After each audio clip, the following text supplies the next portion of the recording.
Bine v-am găsit, bine v-am regăsit, dragilor din Zodie Rac, oriunde v-ați afla. Iată, ne ajungi la o nouă lectură, de data aceasta lectura generală pentru luna iunie. Așa că, dragilor, toți cei care aveți soarele, luna, Venus, ascendentul sau oricare alt aspect astral important pentru voi și care are legătură cu Zodia Rac, atunci această lectură este de asemenea și pentru voi. Desigur, dragilor, mă bucur să vă am alături, atât pe dragii mei abonați, cum de asemenea și pe toți cei care poate sunteți pentru prima oară aici pe canal. Numele meu este Nina, pentru cei care nu mă cunosc, și ca de fiecare dată vă readuc aminte că voi sunteți stăpânii propriei voastre vieți. Voi vă decideți viitorul prin deciziile pe care voi le luați. Așa că, fiind o lectură generală, vă rog din suflet să luați decât acele mesaje care simțiți că rezonează cu voi, iar restul lăsați-le să zboare în univers, pentru că sigur sunt pentru alte energii care, într-o mai mică sau mai mare măsură, au o legătură cu Zodia Rac. Cei care mă urmăriți de ceva vreme știți că am extras din minunatul și interesantul oracol al frunzelor de cec câte o carte pentru fiecare săptămână, în ideea de a vedea așa în mare cam despre cu ce vine luna lui iunie pentru voi, dragilor. Și avem flautul, care vine cu o anumită dezamăgire în prima săptămână din iunie pentru voi vis-a-vis de un prieten, prietenă sau vis-a-vis de un iubit, iubită. Există aici o mică dezamăgire. În a doua săptămână se pare că aveți parte de o nouă experiență pe teritoriu străin, ca să zic așa, ori o schimbare de locație, ori pur și simplu o situație cu care voi nu v-ați mai întâlnit până acum. Veți vedea despre ce aspect al vieții vorbim. A treia săptămână vine cu o perioadă de o ușoară frustrare de anumite lecții pe care voi trebuie să le învățați și să nu le mai repetați. De ce vine această frustrare? Pentru simplu fapt că nu înțelegeți de ce anumite lucruri se repetă, de ce anumite lucruri parcă nu se mai termină, și asta din simplu motiv că voi ori vă încăpățânați, ori nu vă dați seama că toate aceste repetiții, situații care se repetă în viața voastră, sunt pur și simplu lecții pe care voi trebuie să le învățați. De curând am avut această intrare a lui Saturn în Berbec, care vine cu această idee. Saturn vine și spune, știi, ai de învățat niște lecții. Lecții pe care dacă nu le vei învăța, dacă nu vei îmbunătăți modul în care le privești și, cum să spun eu, felul în care le privești, dacă nu vei alunga acea teamă vis-a-vis de, nu știu, de felul în care treci peste anumite situații. Efectiv, Saturn ne obligă într-un fel sau altul. Exact ca și cum ți-ar spune, îți voi da aceste situații până când ai să înveți exact ce trebuie să faci. Da? Precum ziua cârtiței, da? Se repetă pentru că se face mereu aceeași greșeală. Și voi se pare că în a treia săptămână, chiar dacă sunteți o perioadă de frustrare pentru că nu înțelegeți de ce se întâmplă aceste lucruri, se pare că aveți niște lecții de învățat. Și avem probabil anumite păreri de rău, o anumită tristețe vis-a-vis de cineva din familie în ultima săptămână din iunie. Este foarte, foarte greu, mai ales că voi, ultima săptămână din iunie, pentru mulți dintre voi, reprezintă zilele voastre de naștere, așa că să ai anumite tristeți vis-a-vis de cineva din familie, chiar în perioada zilelor de naștere pentru voi, dragilor din Rac, nu e tocmai de dorit. Haideți totuși să vedem ce ne spun și runele pentru voi. Să vedem ce vine pentru voi, dragilor din Rac, sau cu legături puternice în această zodie. Dragilor, ați trecut prin anumite dificultăți. Prin anumite dificultăți în care ați simțit că pierdeți oarecum puterea. sau că vă pierdeți motivația. Hagalazi e runa care ne vorbește în general de forțe naturale și de o schimbare care nu se poate evita. Într-adevăr, ați avut probabil parte de o anumită situație destul de neprevăzută, destul de complicată, care v-a adus anumite dificultăți și în felul ăsta voi ați pierdut probabil o anumită putere vis-a-vis de o anumită situație care nu prea v-a convenit. În prezent avem totuși parte de o recompensă și se pare că sunteți mult mai liniștiți, mult mai împăcați cu voi și încercați oarecum să treceți să treceți cu bine peste toate aceste lucruri, chiar vă pregătiți, aș spune, de o anumită celebrare sau de o anumită reușită. Dar, dragi, simțiți asta, cred că în intuiția voastră, e ca și cum ai zice, e calmul dinaintea furtunii. Pentru că ceva se întâmplă. Nu știu, aici apare legătura zodiei Leu pentru unii dintre voi și se pare că voi în interiorul vostru încercați așa oarecum să dați dovadă de empatie, să dați dovadă de înțelegere, cumva e o luptă care se dă acolo, cu toate că sunteți conștienți că ceva se va întâmpla. Intuiția vă spune că e acea liniște nenorocită înainte de o furtună. De multe ori spunem, chiar și când suntem în mijlocul naturii și ne uităm așa, băi, prea liniște, ceva trebuie să vină și într-adevăr vine așa o furtună bruscă. Se pare că și voi, intuiția nu vă înșală. De ce? Pentru că apare o întrerupere, o disconexiune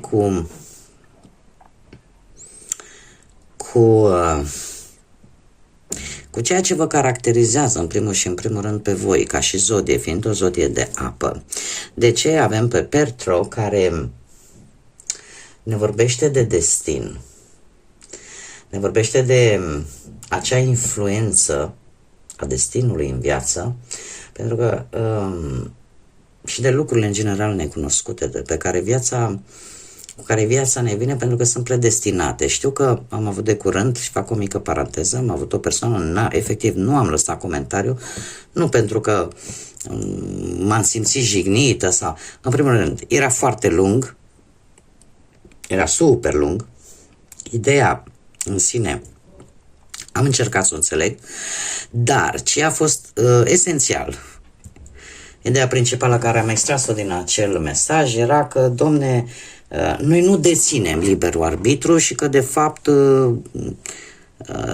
din tot pomelnicul ăla de acolo, că, domne, de când ne naștem, suntem scriși, asta ni se întâmplă, aia, nu există. Cel puțin din punctul meu de vedere. Și o asemenea principii pe care eu, din păcate, nu sunt de acord cu ele, mai ales dacă sunt pe 50.000 de pagini. Da, puteți să vă spuneți punctul de vedere, nu mă supăr cu absolut nimic, pentru că avem dreptul la opinie. Cel puțin la mine pe canal există dreptul la opinie. Dar să fie, cum să spun eu, nu dita mai pomelnicele. Eu personal respect părerea altora, dar din punctul meu de vedere personal, atât soarta, destinul, cum se mai spune, are la fel același rol ca și deciziile, ca liberul arbitru pe care ni l-a lăsat Dumnezeu și pe care nimeni, nici o entitate divină nu are dreptul să-l încalce. Deci dacă avem ceva pe lumea asta important, este în primul rând viața care ne este dată și dreptul de a alege, de a lua decizii. Știți cum e? Că de multe ori greșim când spunem m-a pus ăla cu coarne să fac cu tare sau m-a pus Dumnezeu. Nu există. Depinde de deciziile pe care noi le luăm. Dacă destinul, karma, au și ele un cuvânt de spus, perfect adevărat, pentru că nu există efect fără o cauză. Da? Așa că voi, dragilor, Sunteți într-un moment revenind, am făcut așa o paranteză un pic mai mare care să-mi lungească un pic lectura, dar nu se întâmplă nimic, eu sper că e de bun augur pentru voi. Se pare că voi sunteți într-o perioadă în care încercați oarecum să nu arătați, poate familiei, poate celor dragi vouă, să nu arătați de fapt ce, cum să spun eu, ce cumul de forțe e în voi. Și lucrul ăsta la un moment dat va exploda undeva în iunie, în care parcă o să ziceți cel puțin, nu știu, orică se întâmplă ceva, mai ales pentru cei care aveți copii, ceva se întâmplă, e legat de copiii voștri, iar asta vă scoate efectiv din carapacea voastră, indiferent cât de liniștiți, cât de așa liniștiți și în pace sunteți, vă transformați efectiv, deveniți agresivi atunci când e vorba de copiii voștri și dar în același timp deveniți și vulnerabili. Ceva se va întâmpla în iunie, dragilor, care vă va da peste cap și vă va face un pic vulnerabil. E posibil chiar să vă simțiți răniți. Și chiar dacă nu veți arăta voi slăbiciunea, totuși vulnerabilitatea asta va desconecta, ca să zic așa, un pic de la partea voastră feminină, indiferent că sunteți bărbați sau femei. Asta ce înseamnă? Că intuiția o să fie un pic mai slabă, ca să zic așa, acea empatie care vă caracterizează cumva nu va mai exista pentru o perioadă și eu aș mai spune că ceva necunoscut, ceva vine pentru că trebuie să vină, să-ți arate exact cu ce te confrunți, să-ți arate ce este putred, să-ți arate la ce trebuie să renunți. Mergem mai departe. Haideți să vedem ce ne spune tarotul. Trebuie să vă spun, voi sunteți a patra zodie pe care am făcut-o până acum și vreau să vă spun că traversăm o perioadă a lecțiilor învățate, indiferent de zodie.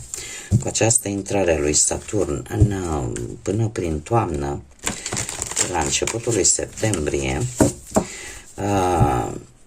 exact asta ne vorbește, să ne învățăm lecția, să nu mai repetăm greșelile trecutului. Haideți să vedem pe plan profesional. Pe plan profesional, dragilor,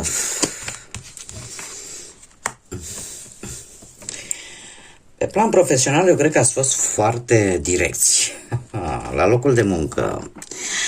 Ori la locul de muncă, ori vis-a-vis de o anumită situație legată de cariera voastră profesională.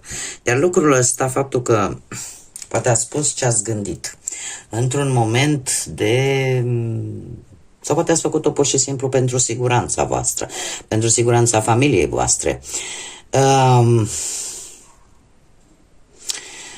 Trebuie să vă zic că cu această regină de cupe, care, cum am mai spus, vă poate reprezenta foarte bine pe voi, pentru că e o zodie de apă,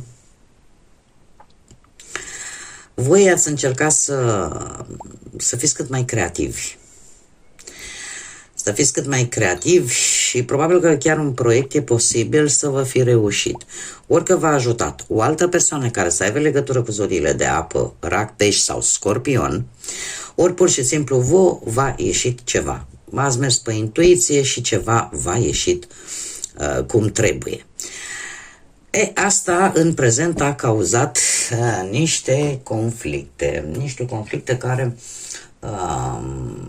eu aș zice că încearcă cineva să vă joace destul de murdar și sau poate unii dintre voi v-ați bătut pentru un anumit post și în acest moment trebuie să dați examen, interviu și așa mai departe.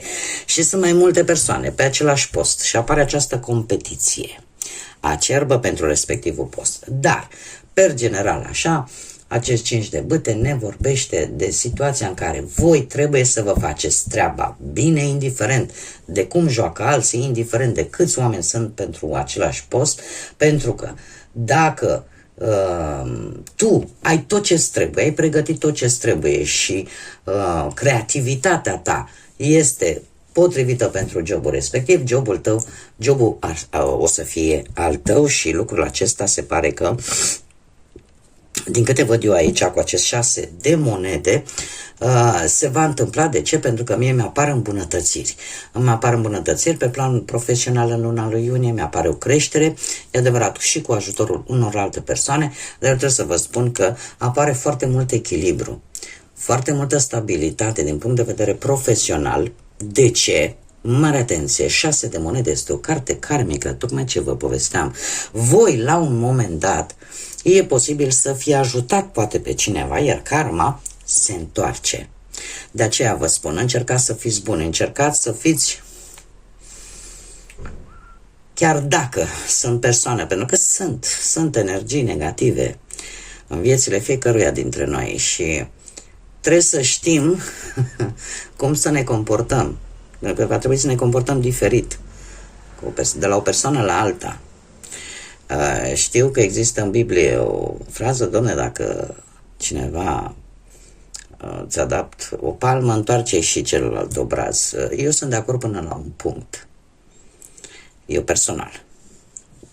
Da? Adică consider că e bine să ajuți, e bine să fii empatic. Lucrul ăsta îl fac și eu atunci când simt, atunci când consider, sufletul îmi spune că asta trebuie să fac, dar atunci când e vorba, de exemplu, să ajut, prefer să ajut un copil care nu are, care, indiferent ce ar face, are nevoie de sprijin pentru că este copil, decât, de exemplu, să ajut pe unul care îl văd mort de beat, care stă în fața unui magazin și cere de pomană. Poate să fiu prejudecată. Cu toate că de multe ori mi se întâmplă să văd și oameni și atunci sufletul îmi spune, da, chiar merită să fie ajutat. Unul care vine și spune, n-am nevoie de bani, am nevoie de o muncă, am nevoie pentru că vreau să supraviețuiesc prin propriile mele forțe. Și atunci n-ai cum să nu-i dai o șansă omului ăla. Am încheiat paranteza, fac multe paranteze cu voi, dragilor, ce se întâmplă. Deci, pe plan profesional avem acest 6 de monede care ne vorbește de karmă, ne vorbește de ceva ce se întoarce la voi. Pentru că și voi la rândul vostru cândva ați făcut un bine din punctul ăsta de vedere. Pe plan financiar avem un 7 de bâte, dragilor. Pe plan financiar se pare că au fost ceva problemuțe, nu știu dacă create de alții, dar ceva probleme cu banii ați avut, dar din câte văd eu ați reușit să le coordonați în așa fel încât să nu vă doboare. Cumva ați gândit mai pe termen lung așa și v-ați folosit de cea mai mică cantitate de bani care au intrat în casa voastră, în mâna voastră, în așa fel încât să rezolvați respectivele probleme. În prezent avem un as de monede care ne vorbește de o șansă de a se rezolva anumite situații bănești. Cum? Poate că deja ți-au crescut sau ai primit un anumit câștig. Sau poate pur și simplu în acest moment ai o idee foarte benefică care îți aduce un câștig în plus. Sau poate pur și simplu a venit așa o șansă, o mare oportunitate de care tu vei profita și în felul ăsta vei obține niște bani la care probabil nici nu te așteptai. Ei, următoarea perioadă, iunie, pentru voi, vine într-adevăr cu un arcan major de care multă lume fuge, dar trebuie să vă spun că pe partea banilor diavolul este o carte benefică. De ce? După cum bine știm, banii nu i-a făcut Dumnezeu, nu i-a făcut divinitatea, nu i-a făcut universul, i-am făcut noi. De ce? Îndemnați de, să zicem, de a avea un schimb. Și îndemnați, este adevărat, de niște motive nu tocmai ortodoxe, nu tocmai creștine, de a avea mai mult, de a avea putere, de a deține putere. Și în actualitate banul a ajuns o metodă care poate face atât bine cât și rău. Depinde de noi în ce manieră o folosim. Iar pentru voi, dragilor, luna lui iunie vine într-adevăr cu bănuți, cu posibilități mari de a face bani. Singura atenționare cu care vine această carte este aceea că șanse de a face bani vor veni și vor fi bune, totuși luați-vă măsuri de precauție, fiți prevăzători, obțineți informații cât mai bune vis-a-vis de aceste oferte, de aceste șanse care vin. Și eu aș mai spune încă un lucru. Pe lângă acest lucru al informației, fiți isteți. Fiți isteți și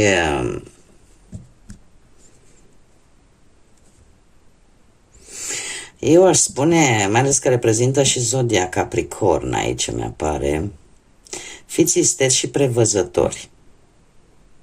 E posibil să câștigați o anumită sumă de bani după o perioadă de foarte multă vreme în care voi i-ați așteptat. Dar totuși, fiți isteți. Nu luați, pentru că de multe ori se întâmplă în culmea bucuriei atunci să nu fii atent la anumite detalii.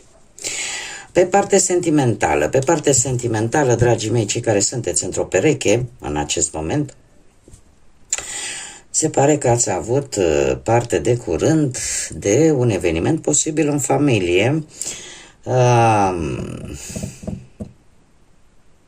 Foarte interesant. De ce? Pentru că cred că nuntă, dar nuntă în care interesele materiale au fost prioritare pentru voi. Ori pentru voi, ori pentru perechea voastră. Avem un 6 de spade care totuși îmi vorbește de o călătorie. De ce? Nu știu, ceva s-a întâmplat, ori această relație se desfășoară la distanță și lucrul ăsta a făcut un pic cum să spun, distanța pentru unele relații nu e tocmai varianta cea mai câștigătoare și e posibil unii dintre voi să vă gândiți să călătoriți tocmai pentru a reînvia un pic relația, da? Ai da un suflu nou. Luna iunie vine cu judecata care îmi vorbește totuși de înțelegere, de un soi de armonie. Acest drum, această călătorie pentru voi va aduce o schimbare pozitivă și necesară în același timp, ca relația voastră să fie un pic mai armonioasă și să existe mai multă înțelegere. Acum, alții dintre voi, dacă sunteți și vă simțiți nefericiți în relația respectivă, aș spune că sunteți într-un moment în care vreți să luați o pauză și să vedeți dacă totuși acceptați să mergeți înainte cu această relație sau pur și simplu vreți să faceți o schimbare de direcție. Și asta pentru simplu motiv, trebuie să vă spun acest lucru, dragilor, că trecutul vostru nu prea au fost sentimente, nu prea au existat, a existat mai mult un interes material sau a existat un interes în care s-a implicat foarte mult familia, o familie care are bani. Mergem mai departe. Cei care sunteți singuri în urma poate a văduviei sau în urma unui divorț, separări sau pur și simplu nu ați avut voi parte până acum să vă găsiți jumătatea.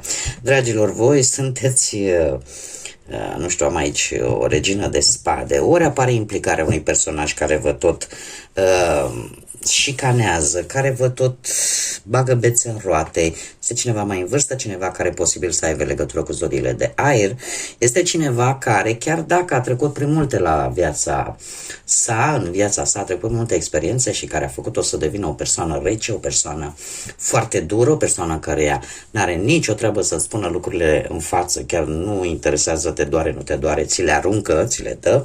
Este cineva care poate să fie din familia voastră, că poate să fie o mamă, că poate să fie o bunică, că poate să fie o soră, în general pe parte maternă, în general, dar poate să fie și o altă energie. Este cineva care cu care nu prea se poate juca și care în prezent vă va cauza Poate să nu fie asta, poate să fie efectiv, nu știu, cineva din viața voastră sentimentală, dacă nu e cineva care și-a băgat coada în viața voastră sentimentală, să fie cineva care a fost implicat în mod direct în viața voastră sentimentală și care în prezent v-a lăsat răni adânci, v-a lăsat acea durere emoțională, acea singurătate, acele consecințe pentru că vi s-au spus cuvinte care vă macină și în ziua de astăzi și care vă dor. Și poate aduce, cum să spun eu, acea decepție pe care o ai într-o perioadă foarte scurtă de timp. Trebuie să vă spun că luna iunie pentru voi, dragilor, cu acest 7 de spade, care în general ne vorbește de cum să spun eu, de trădare, de minciuni, de faptul că nu știu dacă ești dispus să plătești, poate pentru greșelile altuia, sau dacă ești dispus să plătești pentru propriile tale greșeli. Dar luna lui iunie, dragilor, se pare că, cred că este singura variantă pe care o are această, sau singura ocazie în care această carte totuși are o conotație, să zicem, ia să vedem cât de pozitivă este. Da, dragilor, da, există cineva pe lângă voi care este interesat de voi și căreia voi nu-i acordați atenție și lucrul ăsta se va desfășura pe toată luna lui iunie. Nu știu dacă poate să aibă legătură cu zodia Vărsător, dar tocmai voi, datorită atâtor trădări, atâtor înșelăciuni, atâtor minciuni, cumva tindeți să nu mai aveți încredere în nimeni. Trebuie să vă spun că aici avem și îndrăgostiții. E o zodie de aer. Dacă nu e Vărsător, poate să fie Gemeni, în care voi va trebui să luați o decizie la un moment dat în ceea ce privește viața voastră sentimentală și odată cu această carte trebuie să vă spun că e vorba de un fost sau de o fostă. Iubire din trecutul vostru. Cineva în care voi v-ați pierdut încrederea, dar totuși se pare că voi va trebui să luați o decizie și decizia voastră, ce îmi spun mie cărțile, este foarte importantă și chiar dacă vă fie greu să credeți, veți lua o decizie tot cu inima. Și nu e de mirare, sunteți o zodie de apă. Sunteți o zodie de apă în care sentimentele sunt, chiar dacă sentimentele pentru zodiile de apă sunt punctul lor vulnerabil. Un mesaj care l-am pentru voi, dragilor. Ce situații necunoscute pot apărea de-a lungul lui iunie? Aventuri necunoscute. Aventura necunoscutului este întotdeauna plină atât de surprize cât și de provocări. Se pare că vei avea parte de întorsături de situație bruște, vei avea parte de schimbări bruște în viața ta, surprize, dar și provocări care te vor pune la încercare. Opa, ia să vedem. Foarte interesant. Va trebui să înveți, dar în același timp să și crești. Ne spune această înțelepciune a naturii, care ne vorbește de înțelepciune în sine. Și spune așa: înțelepciunea vine din experiență și din învățare. Azi ia-ți un moment să reflecți în trecutul, în experiențele trecutului și să înveți din ele. Fiecare provocare și fiecare eșec este un pas important către înțelepciune. Continuă să înveți și să crești. Ia toate aceste aventuri, toate aceste noi experiențe pline de necunoscut, pline de provocări, ia-le ca pe niște lecții de viață, învață din ele în așa fel încât toată vulnerabilitatea ta să o transformi în înțelepciune și să știi cum să procedezi în continuare. Este, cred că, cel mai bun sfat, cel mai bun mesaj pentru voi, dragilor. Bun, Cam atât am avut pentru voi. Eu vă mulțumesc pentru atenție, sunteți minunați ca de obicei. Vă mulțumesc tuturor pentru aportul pe care voi vi-l aduceți de fiecare dată prin like-uri, prin distribuiri, prin comentarii. Sunteți minunați, vă aștept pe toți cei care încă nu v-ați abonat. Dacă v-a plăcut și vreți să fiți împreună cu noi aici la fiecare lectură, la mulți ani tuturor celor care își vor celebra ziua de naștere în această lună iunie. Fiți sănătoși, fiți bucuroși, fiți voi și nu vă lăsați doborâți de nimic și de nimeni. Pentru că se poate. Atunci când zici că nu mai poți, de fapt mai poți un pic. Și învățați din greșelile voastre. Nu e nimic rău să spui, domne, am greșit, mi-am învățat lecția, data viitoare nu mai fac și știu cum să abordez problema. Așa că, dragilor, până data viitoare, când ne vom reîntâlni, numai bine vă doresc multă energie pozitivă și să fiți iubiți, dragilor.